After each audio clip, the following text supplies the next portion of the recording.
वो मैं ये कह रहा था कि अगर आपने हमारा चैनल अभी तक सब्सक्राइब नहीं करा तो अब भी कर दो, नहीं तो बड़ा पछताओगे, बड़ा पछताओगे।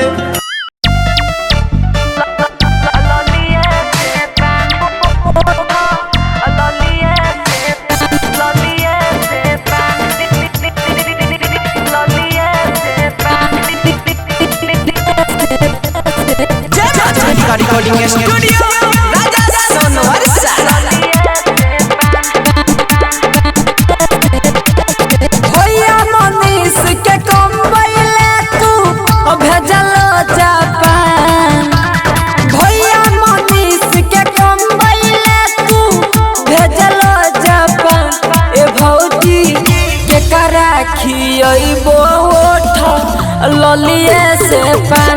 ए भौजी के करा खियबो ओठ ललिए से पान।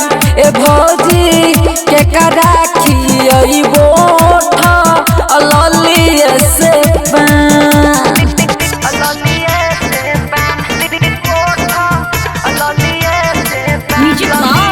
म्यूजिक डीजे विकास सीतामढ़ी।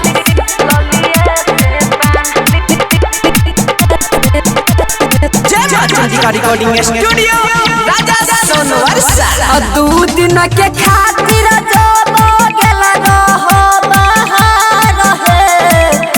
देना रहो भैया के काटल गए रहे। ए भौजी दू दिन के खातिर जो गेला रहो बाहर है। देना रहो भैया के काटल गए रहे। सोची भलिया भौजी हम परेशान। सोची भलिया भौजी हम परेशान। ए भौजी के करा खियबो ओठ ललिए से पान। ए भौजी के करा खियबो ओठ ललिए से पान।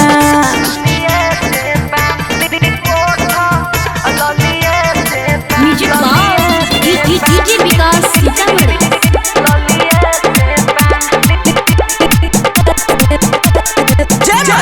रिकॉर्डिंग स्टूडियो राजा सोनवर्षा। राइटर मनीषा के बुझलो नहीं खिल है। छौरा सूरजवा सा लगबै छोड़िल है। राइटर मनीषा के बुझलो नहीं खिल है। छौरा सूरजवा सा लगबै छोड़िल है। लागे छड़ा मनीति सदा के तू रखब नहीं मान। लागे छ धीरज जइया के तू रखब नहीं मान। ए भौजी के करा खियबो ओठ ललिए से पान। ए भौजी के करा खियबो